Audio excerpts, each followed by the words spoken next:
Cinema துறையில் almost 28 இயர்ஸாக இருக்கீங்க கரெக்டாக? 30 years.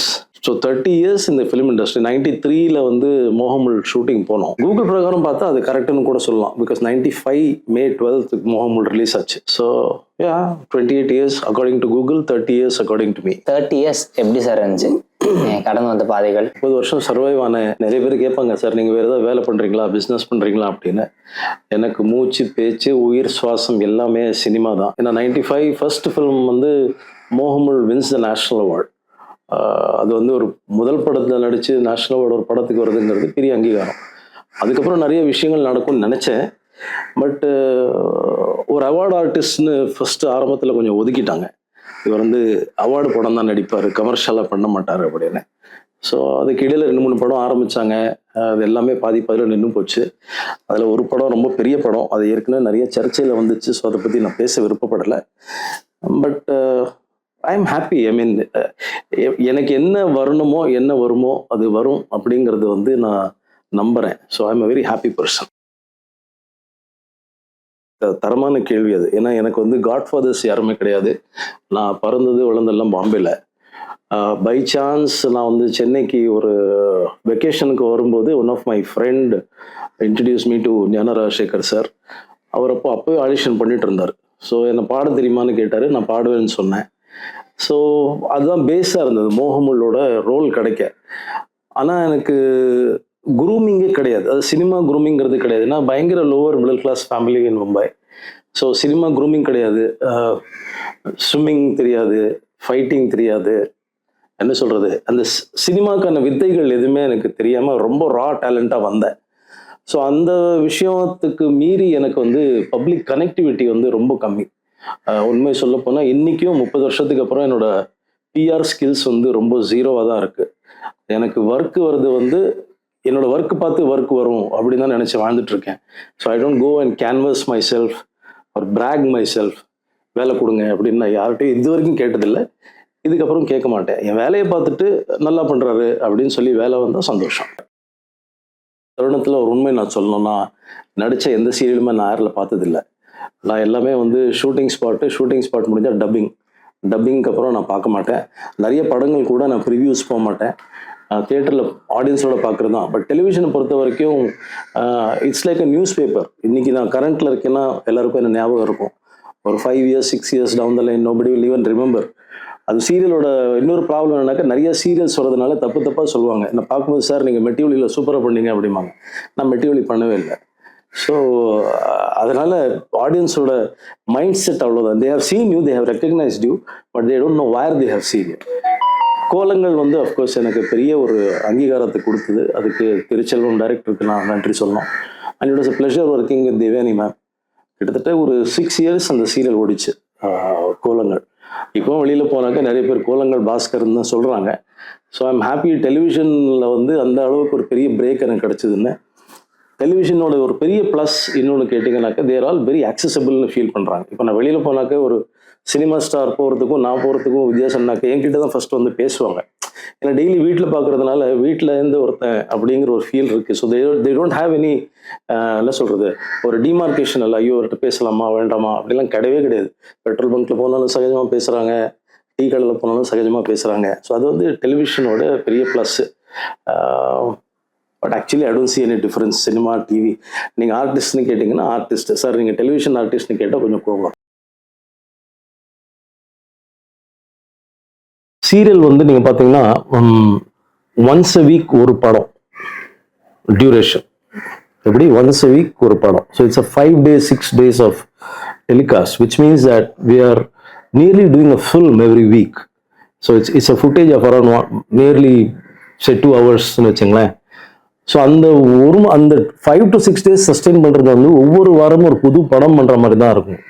Television writing is very very tough compared to cinema writing. ஏன்னா அந்த டிஆர்பின்னு ஒரு புது கூதல் ஒன்று வந்திருக்கு. அந்த டிஆர்பியை பார்த்துட்டு டைரக்டரை தூக்குவாங்க, கதை எழுதுறவனை தூக்குவாங்க, டைலாக் ரைட்டர் எழுதுறவங்க தூக்குவாங்க, சில சமயம் ஆர்டிஸ்டும் தூக்குவாங்க. பட் சினிமாவில் அப்படி கிடையாது. Cinema has a very fixed frame. Cinema has a very fixed time line about production and post production. ஒரு 3 to 6 monthsனு வச்சுங்களேன். ஸோ அது வந்து ரொம்ப தெளிவாக கிளியராக இருக்கும். டெலிவிஷனை பொறுத்த வரைக்கும் இட் கீப்ஸ் சேஞ்சிங். திடீர்னு ஒரு ட்ராக் சக்ஸஸ்ஃபுல் ஆயிடுச்சுன்னா அந்த ட்ராக்ல கதை மாறும், அந்த ட்ராக்ல கதை போகும். As a writer it becomes very difficult for television to write. Dialogue writers நீங்கள் பார்த்தீங்கன்னா நிறைய கதைகள் வந்து நீங்கள் பார்த்தீங்கன்னாக்க இந்த கதை 12:30 மணிக்கு வந்த ஸ்லாட்டில் வந்த கதை ஈவினிங் 6:30 மணிக்கு அதே கதை வரும். ஏன்னா அதே ரைட்டர் எழுதிட்டு இருப்பான், அதே டைலாக்ஸ் வரும், but characters will be different. Cinema is not like that. Cinema is very fixed. It's on a proper framework. And when it comes to directing a television serial, it is even more tough. ஏன்னா அவங்களுக்கு இருக்கிற pressures வந்து ஒரு நாளைக்கு இவ்வளோ footage கொடுக்கணும் அப்படிங்கிற pressure இருக்குது. ப்ரொடக்ஷன்லேருந்து 30 minutes footage, 40 minutes footage per day கேட்பாங்க. அதுக்கப்புறம் அந்த நம்பர்ஸ் வரலன்னா அவங்கள வந்து they will discard them and புதுசாக ஒரு டைரக்டர் வருவாங்க. So their lifes are very unsettled, their very insecure. Cinema பொறுத்த வரைக்கும் எஸ், உங்கள் படம் ஓடிச்சுன்னா one shot then you become like somebody like Lokesh Kanagaraj ஒரு நெல்சன். ஒரு 4-5 படத்தில் they are big names. But imagine somebody like K.S. Ravikumar R imagine somebody like Sundar C. என்ன sustenance அவங்களுக்கு 40 ஃபிலிம்ஸ் 50 ஃபிலிம்ஸ் பண்ணுறது இன்னைக்கு பண்ண முடியாது. ஹீரோஸ்க்கும் அப்படி தானே. நீங்கள் ஹீரோஸும் பார்த்தீங்கன்னா வருஷத்துக்கு ஒரு படம் பண்ணுறாங்க. அப்போ ரஜினி கமல் சார்லாம் வந்து வருஷத்துக்கு வந்து 10 படம் பண்ணிருக்காரு. எனக்கு தெரிஞ்ச மோகன் சார் வந்து ஒரு வருஷத்துல 19 ஹிட்ஸ் கொடுத்தார், silver jubilee hits. Can you imagine those numbers and figures? It is not possible. So it is all different. But as a director ஜெயிச்சிட்டீங்க சினிமாவில் அப்படின்னாக்க, சினிமாவில் ஜெயிச்சிட்டீங்க அப்படின்னாக்க உங்கள் கிராஃப் இஸ் வே பியாண்ட்.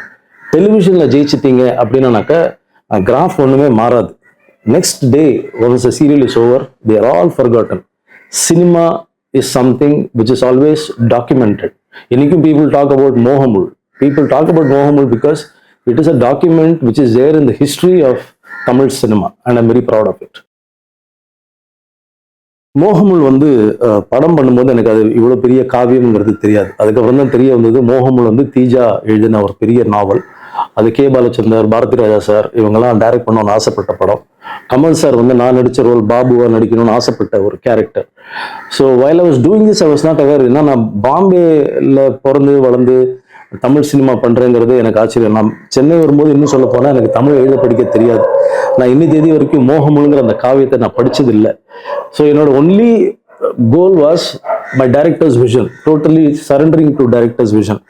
அதில் இன்னொன்று ஹைலைட் என்னன்னு பார்த்தீங்கன்னாக்க மோகமுலோட ஹீரோயின் வந்து she was also Marathi stage actress, Archana Joglekar. அவங்களுக்கு சுத்தமாகவே தமிழ் தெரியாது. எனக்காவது ஓரளவுக்கு தெரியும், அவங்களுக்கு சுத்தமாக தெரியாது.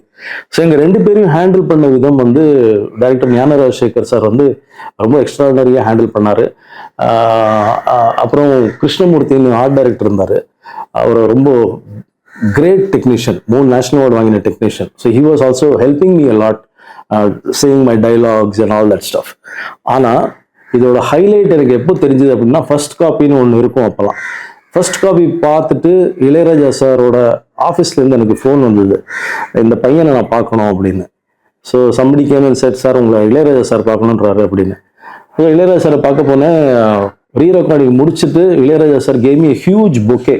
எனக்கு சொன்னார், யாருப்பா நீ, எங்கேருந்து வந்து இந்த மாதிரிலாம் நடிக்கிற அப்படின்னாரு. எனக்கு நான் என்ன நடிச்சேங்கிறது எனக்கு தெரியல. ஆனால் Ilaiyaraaja sir was so happy with the film and the performance. Lenin sir was the editor, Lenin Vijayan. So all big technicians.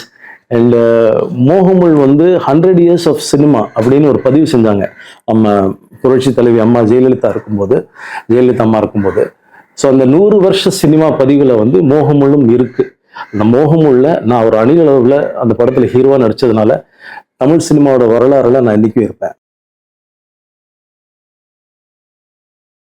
சினிமாங்கிறது வந்து it's a very beautiful industry to be in. Cinema சம்மந்தப்பட்ட சொசைட்டி பாயிண்ட் ஆஃப் வியூவில் வந்து ஃபஸ்ட்டு நீங்கள் சினிமாவில் ஜெயிக்கிற வரைக்கும் உங்களை தப்பாக தான் பார்ப்பாங்க. சினிமாக்காரன் அப்படிம்பாங்க. நீங்கள் எது பண்ணாலும் அது வந்து சினிமாக்காரன் தான் இப்படி தான் பண்ணுவான், சினிமாக்காரன் தான் இப்படி தான் பேசுவான், சினிமாக்காரன் தான் ஏமாற்றுவான், இந்த மாதிரிலாம் பேசுவாங்க. பட் அந்த ஆர்ட்னு ஒன்று இருக்குல்ல, அந்த சினிமாவோட ஒரு ஆர்ட் இருக்குல்ல, the 24 crafts which is surviving because of cinema. So as filmmakers, as actors, I mean all aspiring people, there are only 2 things. One வந்து உங்களோட ஃபிக்ஸ்ட் கோல், நான் இதை பண்ணணும் அப்படின்னு ஃபிக்ஸ் ஆகிடுங்க. ரெண்டாவது வந்து சினிமாவில் எதுவுமே ஈஸியாக நடக்காது. there is no godfather here, there is nobody who will take care. you have to fight, you have to struggle. நீங்களாக தான் வரணும். நீங்கள் போகிற இடங்களெல்லாம் வந்து அசிஸ்டன்ட் டைரக்டர்லாம் எனக்கு தெரிஞ்சு ரொம்ப கஷ்டப்படுறதை நான் பார்த்துருக்கேன். அவங்களாம் வெல் டு டூ ஃபேமிலியாக கூட இருக்கலாம், அவங்களுக்கு பிரச்சனை இல்லை. ஆனால் ரொம்ப அதாவது சினிமா தான் அப்படின்னு நினச்சி வரவங்க நிறைய பேர் அசிஸ்டன்ட் டைரக்டர்ஸ் வந்து ஒரு சின்ன ஒரு ரூமில் தங்கிட்டு ரூம்ஸை ஷேர் பண்ணிவிட்டு ஒரு 1000-2000 ரூபாய்க்கு வேலை பார்த்துட்டு 1000-2000 ரூபாங்கிறது நான் சொல்கிறது பெரிய காசு. அதுவும் இல்லாமல் ஒன்லி அந்த ப்ரொடக்ஷன் சாப்பாடு சாப்பிட்டு நம்ம வந்துடலாம் ஜெயிச்சிடலாம் நினைக்கிறவங்க நிறைய பேர் இருக்காங்க.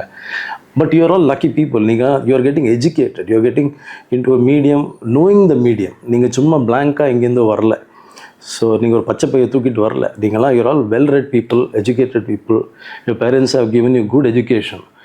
So your only thing is that once you do your viscom and you direct a short film or ஏதோ ஒரு செட்டுக்கு போய் ஒரு 2-4 பேர் சொல்கிற ஸ்டார்ட் கட் பார்த்துட்டிங்கன்னா நீங்கள் டைரக்டர் ஆகிட்டேன்னு மட்டும் நினச்சிடாதீங்க. அப்படிலாம் ஆக முடியாது. நீங்கள் படிச்சுட்டு வரலாம். அதுக்கப்புறம் you have to go through that process of learning which is a very practical process. அது வந்து கிளாஸ் ரூம்ஸில் நடக்காது. So be prepared for that and don't lose hope, don't lose heart. At some point of time cinema வந்து உங்களை தேர்ந்தெடுத்திருக்கு. அதனால தான் நீங்கள் வந்து இந்த விசுவல் கம்யூனிகேஷனுங்கிற ஒரு கோர்ஸை பண்ணுறீங்க. சினிமா ஆல்ரெடி உங்களை வந்து தேர்ந்தெடுத்தாச்சு. They want you to do something for cinema. So cinema will take care of you, but you have to be patient. You have to go through this process of pain, agony, despair. எல்லாம் ஐயோ போதுண்டா சாமி நான் இங்கேருந்து போகிறேன் அப்படிங்கிற அளவில் போகும்போது ஒன்று வரும், ஒன்று நடக்கும்.